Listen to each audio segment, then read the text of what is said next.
Hi everyone, my name's Andrea Kwast and I'm the CEO and Principal of Tell Me a Story Books Proprietary Limited, a publishing house located in Laidley, Queensland. And we're at the Queensland National Hotel here in Laidley, interviewing some of our authors that have new books being released at our upcoming launch on the 29th of June at the Laidley Culture Centre. And with me today I have Laurie Smith, or otherwise known as L.W. Smith is his writing pen name, for his crime novels. Hello Laurie, how are you today? Yeah, good Andrea, thank you. Yourself? Very, very well. Let's hear a little bit about your background. Your writing background. My writing background. I began writing seriously, as you well know, at your bookshop, Tell Me a Story Books, when you were down in the bottom end of Laidley. And I went along there after coming second in one of your writing competitions. So that inspired me to take it a little bit further. And I began, as you know, in the shop with the story with our penny dreadfuls, and the books actually went on from there. The last paragraph of the book itself, Justice for Johnny, which we put together, my death series started from there. And so that's developed into a pretty good crime series. What do you think has been the biggest influence on this crime series for you? The biggest influence as for the story itself of the series is my background working in prisons and as a police officer. And of course, my shadowy past growing up as a child.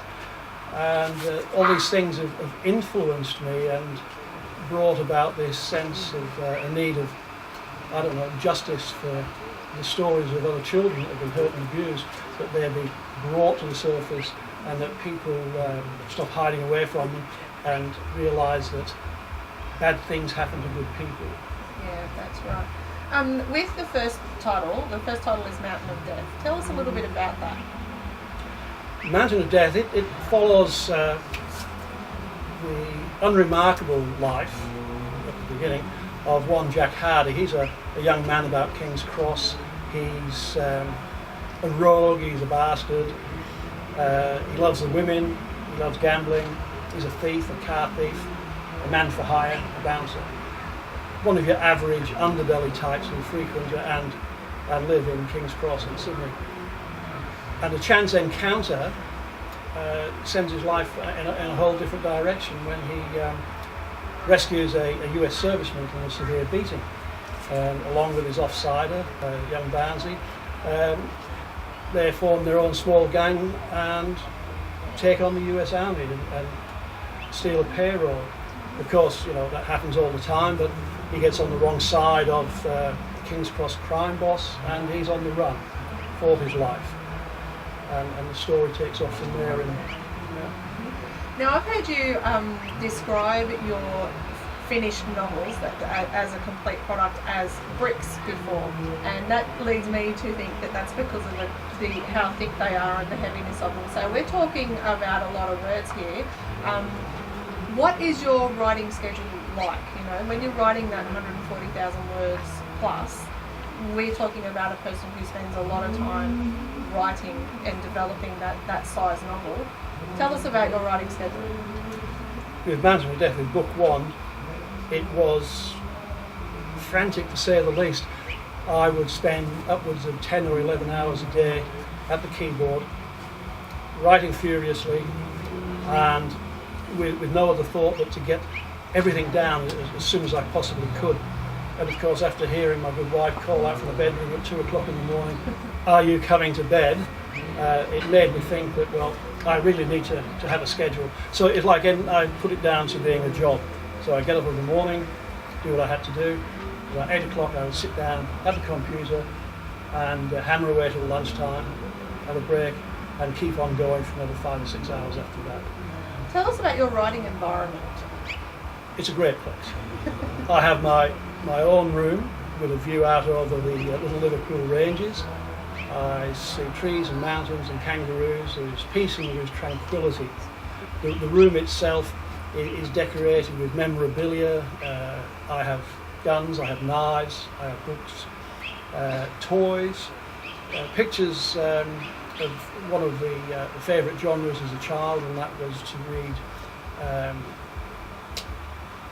about outer space, about all the stories then of where people would be fighting between planets. There was Buck Rogers, all of these sorts of things.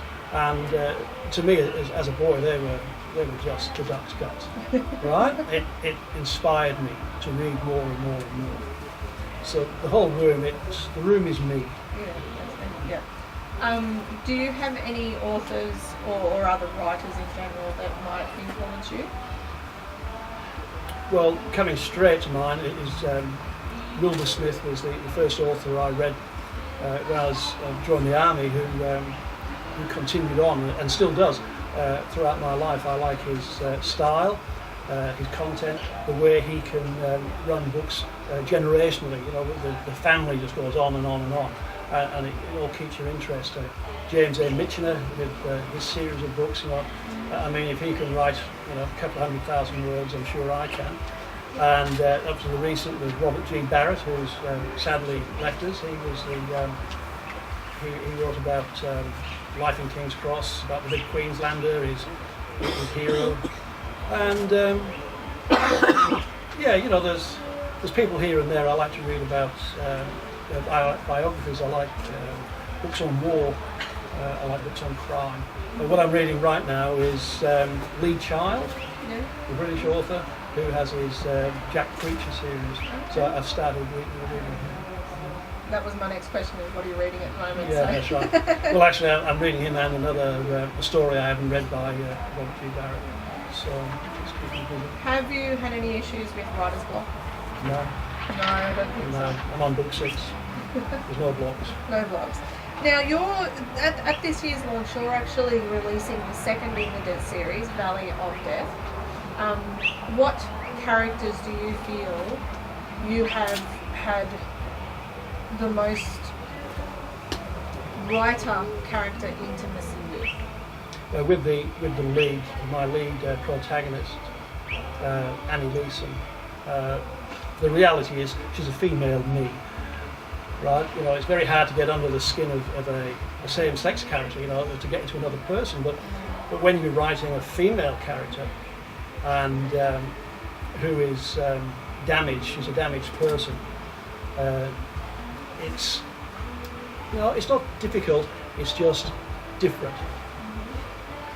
But you have to think like a woman. Yes. Right, so I've got to change my brain from thinking of 1 or 2 things to 122 things, and then go on from there.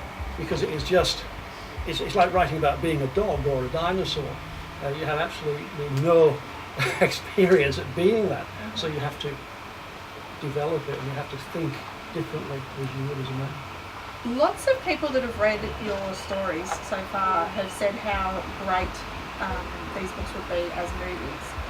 Given you've talked about Jack Hardy as the protagonist of the first one and Annie Leeson as the protagonist of the second one, do you have any well-known actors in mind that would be suitable to play those 2 parts if these became movies? Put a fella on the spot about naming actors, but for Jack Hardy and his sidekick parts, I would be looking at the 2 fellows out of, come on, you've really done it to me here. Packed to the Rafters. Jake and the young fella who is the half-brother. The one that's always in trouble. Yeah. The little guy. What's his name? It's irrelevant, but we know who one. we Yeah, I know who you mean. Yeah, that would be good actually. Yeah, because I think Jake is big, he's solid. Jake as Jack? Jake as Jack, Jack, he's gorgeous, and because Jack Hardy's character is you love to hate him, but you can't help but like him. Well, that's right. So he would play that really well. And so, what advice would you give other writers that are exploring the crime fiction genre? Get it right. If you haven't got a background in crime, read crime novels, read forensics, read real crime, read about horror, read books on psychology, look at what motivates people to do what they do, and then you start to get an idea of how the criminal operates, of how the police officer operates. And just to wrap it up, your thoughts on the upcoming launch? Oh, looking forward to it. Absolutely looking forward to it. It's a great time.